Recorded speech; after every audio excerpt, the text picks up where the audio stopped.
In this review, I'm going to be talking about how to take pictures of wildlife. And right now, I'm actually in Glacier National Park at Lake McDonald right now. So that's around the west side entrance of Glacier National Park.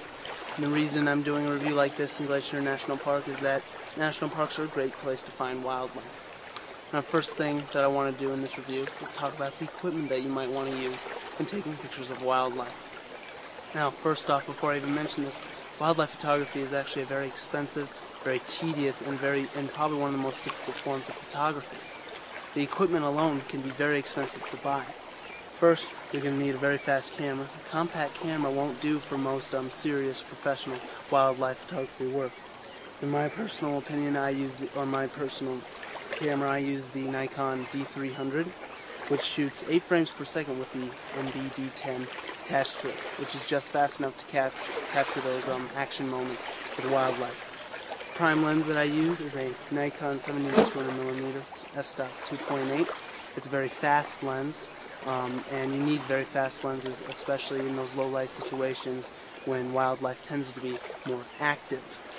Also, you want a fast lens because you want low or large f-stops in order to get fast shutter speeds for when the wildlife is moving. And this is pretty much the bottom line of what most wildlife photographers might have. Professional wildlife photographers actually have lenses like the big Nikon Super Telephoto Prime lenses, which can cost thousands upon thousands of dollars a piece. And of course, I'm not a pro, so I can't afford things like that. This is pretty much the best I can do, and this is pretty much the essential kit that you need in order to take pretty decent pictures of wildlife, or to get really into wildlife photography. Next thing, essential piece of equipment that you might need is also a tripod. Now, it's not necessarily important, but in low light situations like dawn and dusk, it can be useful. It can also be useful for if you have a large lens like this. Holding it like this all the time can make your arm pretty sore. So having a tripod to set that on is really useful. Even a monopod works really well. And if you have an extremely large lens or large setup similar to this, or even larger than this, it's definitely something you might want to consider. The next thing I'm going to talk about in the review is the settings that I've set my camera to in order to take good pictures of wildlife.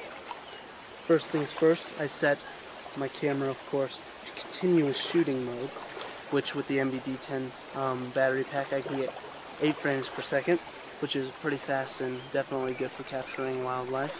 I also make sure that I have my autofocus mode in dynamic AF, which means that I can choose the AF point that I want, but the points around that point that I choose also autofocus slightly according to where the subject moves. And of course, the last thing I do is I turn my AF from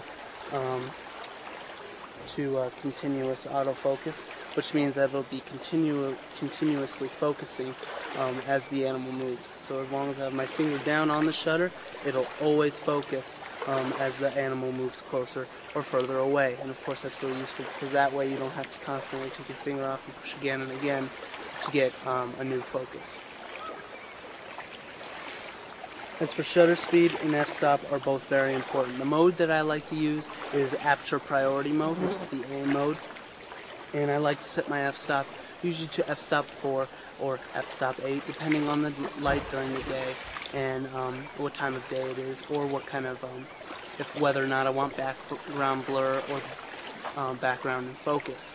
Most of the time I find myself using much larger f-stops like f-stop 4 because I see most wildlife actually during the morning or during sunset, when it's usually pretty dark, and that's when wildlife is most active. In fact, sunrise is probably when wildlife is most active, and it's usually pretty dark around that time, so you need to use fast apertures. Also, I like to use fast apertures when I want to just have the animal in focus and the background out of focus.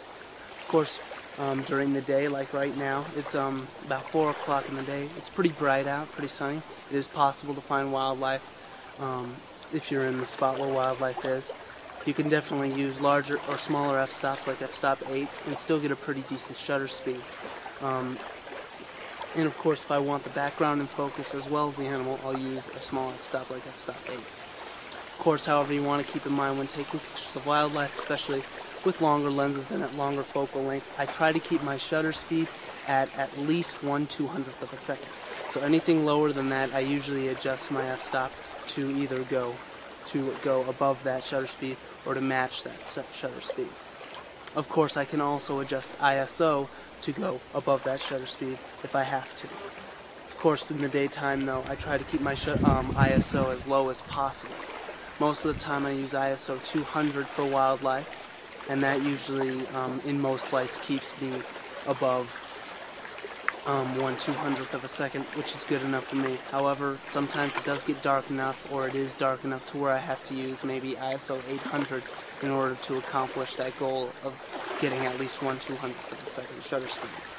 And white balance, what you want to set there is pretty much essentially the same as the way shutter speed works, or the way f-stop works.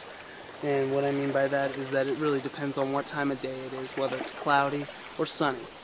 I like most of my pictures of wildlife to be warmer than the camera would choose on auto mode. So I usually set my camera to cloudy mode to get warmer colors. Of course, when it is sunny out, I use the sunny mode, and I tend to make those pictures in sunny mode a little bit warmer as well by adjusting it slightly up.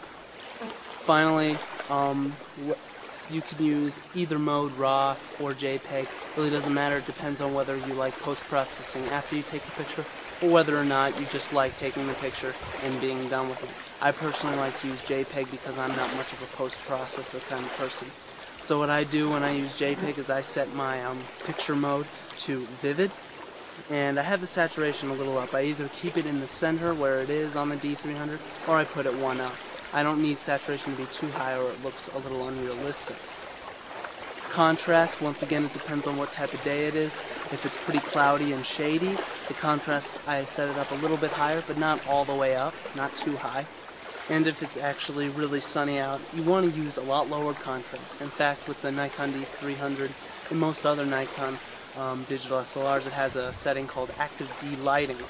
And when it comes to wildlife, if it's really sunny out like it is right now, I definitely turn on the active D-lighting to either normal, high, or low, depending on how much harsh sunlight there is. And that's very useful, of course, when it comes to really harsh sunlight.